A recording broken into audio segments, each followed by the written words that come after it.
Hello guys, I am Ram Kumar. Today we shall discuss kinds of sentences. Functionally, sentences are of four kinds. अर्थात अर्थ की दृष्टि से ने वाक्य चार प्रकार के होते हैं. Declarative sentence, interrogative sentence, imperative sentence, exclamatory sentence. We shall explain the sentences one by one. Now let us take declarative sentence.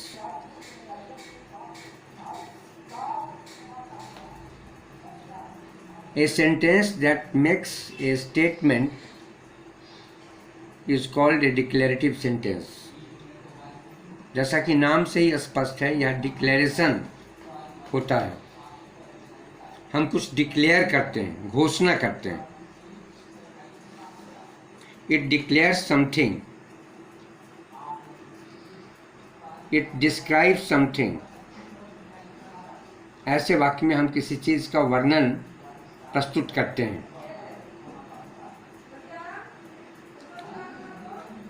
Let us take a few examples. We go to a walk daily. यह declarative sentence है. इसमें एक बात कही गई, हम रोज walk के लिए जाते हैं. Declarative sentences are of two kinds, affirmative and negative. Affirmative sentences के कुछ उदाहरण लें. Boys play in the field. यह एक अफर्मेटिव सेंटेंस है. इसको हम पॉजिटिव सेंटेंस भी कह सकते हैं. किसी बात को स्वीकार की गई. जब हम किसी कथन को स्वीकार करते हैं तो यह अफर्मेटिव होता है, और जब कथन में किसी बात को हम नकारते हैं, अस्वीकार करते हैं, तो यह नेगेटिव होता है. इसमें सामान्यतः नो नॉट का प्रयोग करते हैं. टेंस के आधार पर इसकी रचना अलग अलग तरीके से होगी. Do not, does not, did not का प्रयोग करते हैं. Boys play in the field, यह सिंपल प्रेजेंट टेंस का वाक्य है, अफर्मेटिव. इसका negative, boys do not play in the field. Do not play, do not plus V1 लगाकर इसे नेगेटिव बनाया गया. The fox look at the piece of cheese. Cheese का मतलब पनीर. पनीर के एक टुकड़े को फॉक्स ने देखा. द फॉक्स यह अफर्मेटिव है और इसका नेगेटिव होगा the fox did not like it. Did not like यह नेगेटिव बनाता है. तो इस तरह डिक्लेरेटिव सेंटेंस अफर्मेटिव भी होते हैं और नेगेटिव भी.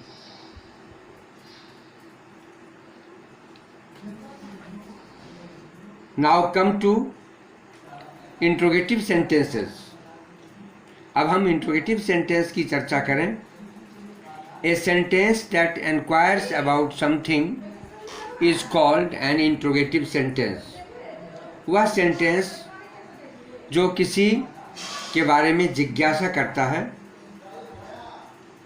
उसे हम इंट्रोगेटिव सेंटेंस कहते हैं. इंट्रोगेटिव का मतलब इंटरोगेशन, मतलब पूछताछ. जैसे पुलिस क्रिमिनल का इंट्रोगेशन करती है, उससे पूछताछ करती है. तो इंटरोगेशन. इस सेंटेंस के अंत में ने क्वेश्चन मार्क का प्रयोग किया जाता है. इस तरह का मार्क हम लगाते हैं. स्टेटमेंट के अंत में हम फुल स्टॉप का प्रयोग करते हैं, और इंट्रोगेटिव सेंटेंस के अंत में हम ने question mark, mark of interrogation का प्रयोग करते हैं.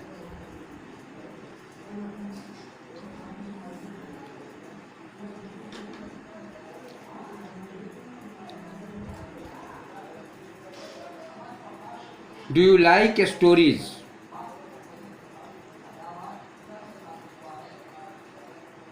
Are you coming with us? Will they go to school?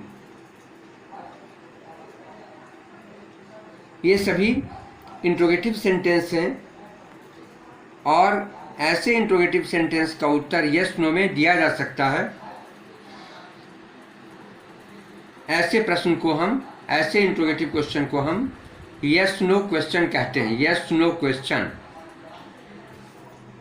ये इस तरह के प्रश्न का उत्तर यस नो में दिया जा सकता है। This kind of question can be answered in yes और नो। इस प्रश्न का उत्तर यस नो में दिया जा सकता है। Such question begins with an auxiliary verb. ऐसे प्रश्न को हम ऑक्सिलियरी वर्ब से, हेल्पिंग वर्ब से प्रारंभ करते हैं। हेल्पिंग वर्ब के बारे में आप जानते हो, do, does, did, am, is, are, was, were, ये सभी हेल्पिंग वर्ब हैं। इनसे बने प्रश्न के उत्तर यस नो में दिए जा सकते हैं, इसलिए ऐसे प्रश्नों को हम यस नो क्वेश्चन कहते हैं। दूसरे तरह के इंट्रोगेटिव क्वेश्चन क्वेश्चन वर्ड से प्रारंभ होते हैं। इसका एक उदाहरण मैं आपको बता रहा हूँ। What kind of stories do you like? कैसी कहानी, किस प्रकार की कहानी तुम्हें पसंद है या तुम पसंद करते हो? तो यह व्हाट, ये क्वेश्चन वर्ड है, WH वर्ड इसको बोलते हैं। तो what kind of stories do you like? कैसी कहानियाँ तुम पसंद करते हो? तो ऐसे प्रश्न के उत्तर यस नो में नहीं दिए जा सकते, ये क्वेश्चन वर्ड से प्रारंभ होते हैं। ऐसे प्रश्न को हम WH क्वेश्चन कहते हैं। What, when, where, whose, which, ये सभी WH वर्ड्स हैं, इंट्रोगेटिव वर्ड्स हैं। और ऐसे प्रश्न के उत्तर हम यस नो में नहीं दे सकते। प्रश्न का उत्तर देने के लिए हमें कोई न कोई स्टेटमेंट या कोई शब्द देना पड़ता है। To answer such questions we have to make some statements. Got the point?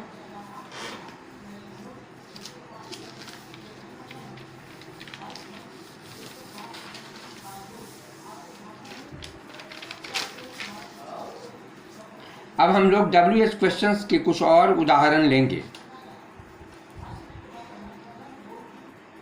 Where are they going? वे कहाँ जा रहे हैं? तो यह क्वेश्चन वर्ड वेयर से प्रारंभ किया गया है। What are they talking about? Who wrote the Ramayana? Whom do you help? Whose was that book? ये सभी क्वेश्चन वर्ड से क्वेश्चन हैं। ऐसे प्रश्नों के उत्तर यस नो में नहीं दिए जा सकते। क्वेश्चन वर्ड से ये प्रारंभ होते हैं। सभी क्वेश्चन वर्ड्स WH वर्ड्स कहलाते हैं।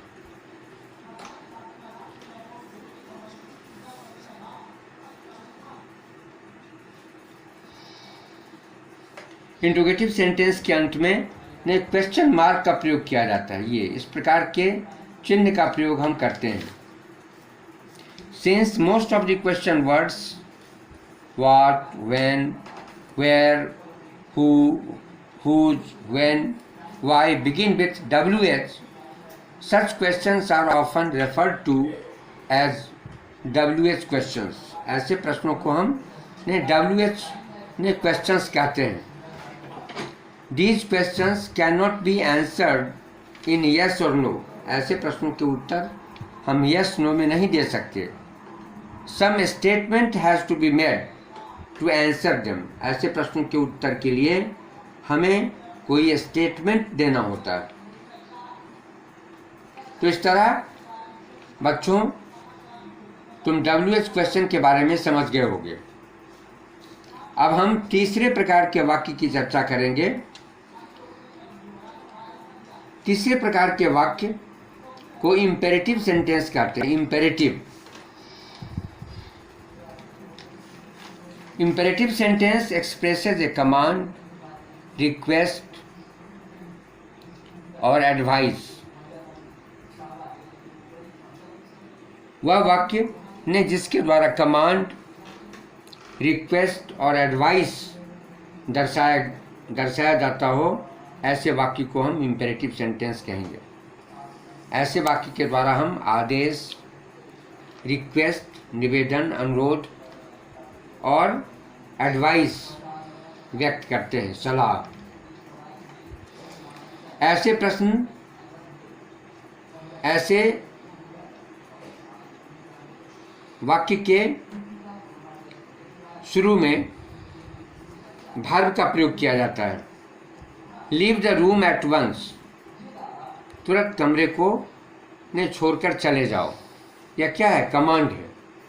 ऐसे वाक्यों का सब्जेक्ट, इंपेरेटिव सेंटेंस का सब्जेक्ट सामान्यतया यू होता है और यह अंडरस्टूड होता है, इम्प्लाइड रहता है।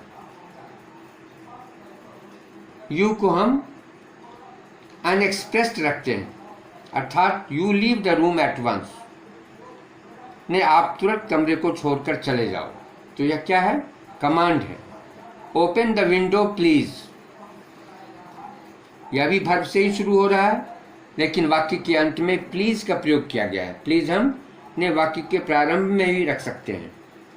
तो ओपन द विंडो प्लीज, यह इंपेरेटिव सेंटेंस रिक्वेस्ट बताता है। रिक्वेस्ट, अनुरोध, इसे हम अनुरोध कहेंगे। Be true to your word, अपने वचन के प्रति निष्ठावान बनो। Be true to your word, यह क्या है? यह एडवाइस है, सलाह, सजेशन। यह सजेशन का एक उदाहरण है। Do your home work regularly ना, अपने होम वर्क नियमित रूप से किया करो। यह क्या है? सलाह है, एडवाइस।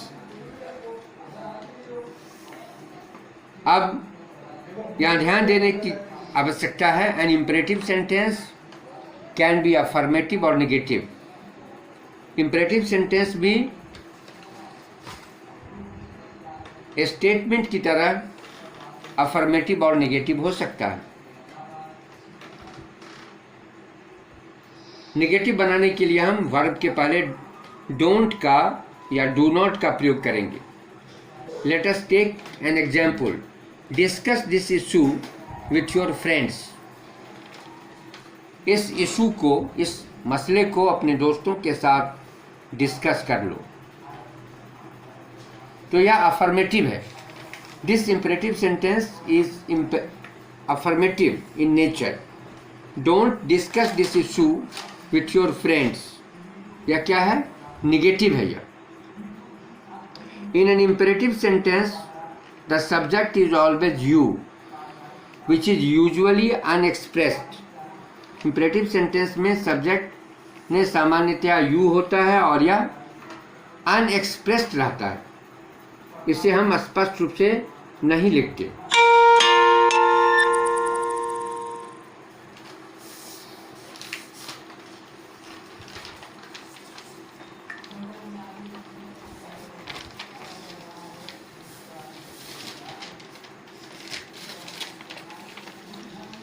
बच्चों, हम लोग एक्सक्लेमेटरी सेंटेंस के बारे में जानेंगे। एक्सक्लेमेटरी, एक्सक्लेम वर्ड का मतलब ही होता है अपने विचारों को, मन में जो भाव सहज रूप से आ रहे हैं उनको व्यक्त करना। Surprise, delight, pain, grief, anger, disgust, इनकी फीलिंग जो मन में आती है, इन्हें व्यक्त करना एक्सक्लेमेशन है। Exclamatory sentences expresses sudden emotions like surprise, delight, pain, grief, anger, disgust, wishes, etcetera. ऐसे वाक्यों को, ऐसी फीलिंग्स, ऐसे इमोशंस को व्यक्त करने वाले ने वाक्यों को हम एक्सक्लेमेटरी सेंटेंस कहेंगे।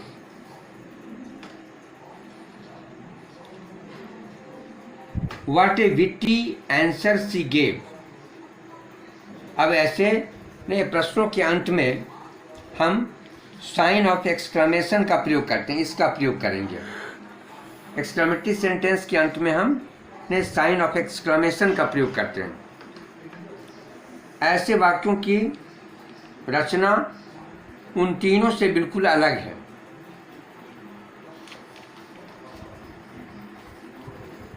What a witty answer she gave, इसमें व्हाट से शुरू किया गया है, लेकिन व्हाट के बाद वर्ब आदि का प्रयोग नहीं किया गया।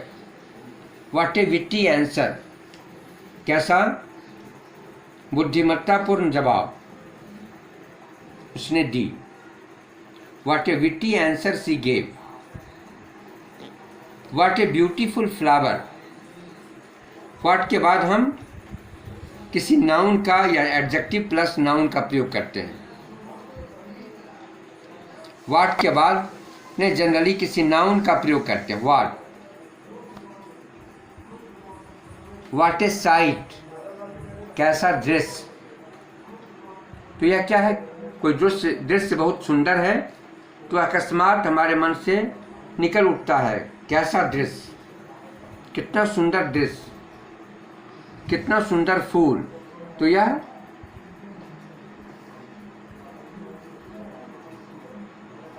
फीलिंग को व्यक्त कर रहा है। एक्सक्लामेशन हम इसे कहेंगे। What a beautiful flower, how kind are you.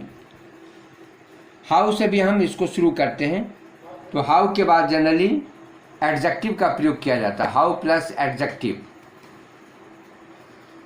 How kind are you, तुम कितने दयालु हो। How beautiful the butterfly is, तितली कितनी सुंदर है। एलास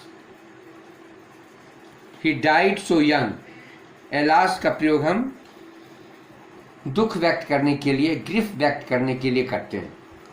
ऐसे वाक्यों में एक्सक्लेमेशन दिखाने के लिए हम एक्सक्लेमेटरी वर्ड का भी प्रयोग करते हैं, इंटरजेक्शन का भी प्रयोग करते हैं।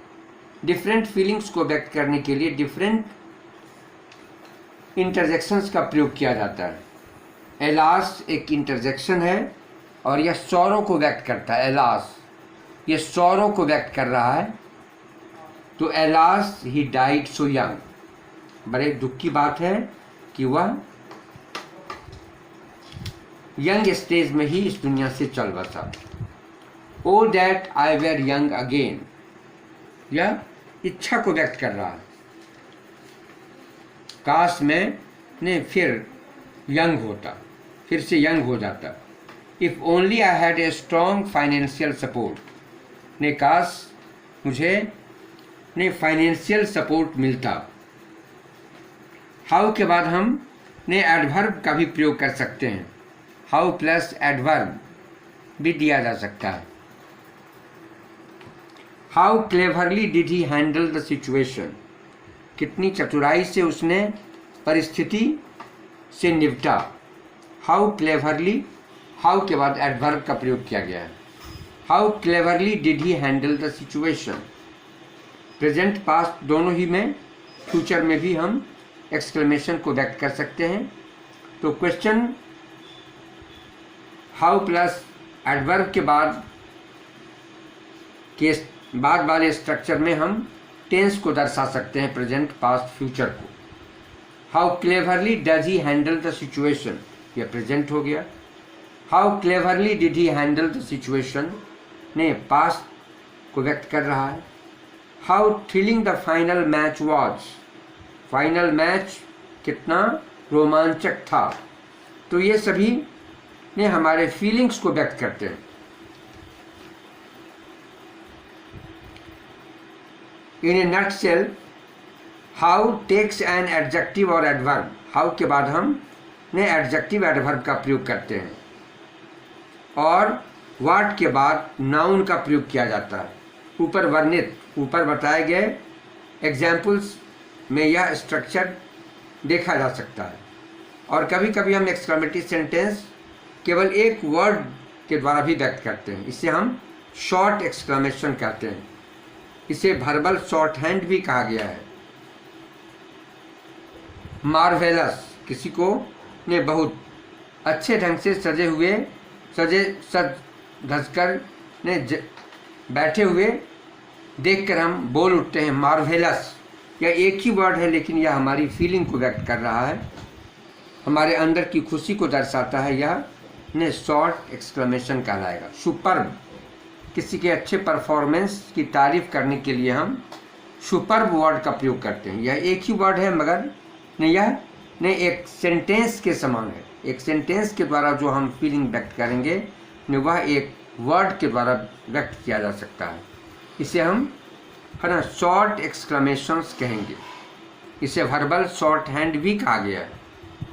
जिस तरह शॉर्ट हैंड में बड़ी बातों को छोटा कर दिया जाता है, ठीक वैसे ही एक वर्ड के द्वारा एक बड़े एक्सक्लेमेशन को, एक बड़े भाव को इसके द्वारा व्यक्त किया गया है, एक फीलिंग को इसके द्वारा दर्शाया गया है।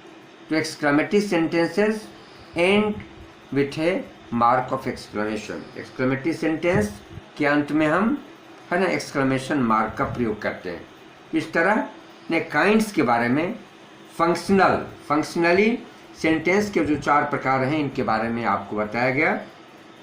मुझे उम्मीद है आप सब इसे अच्छी तरह समझ लिए होंगे। I hope you understand the lesson nicely. Wait, camera.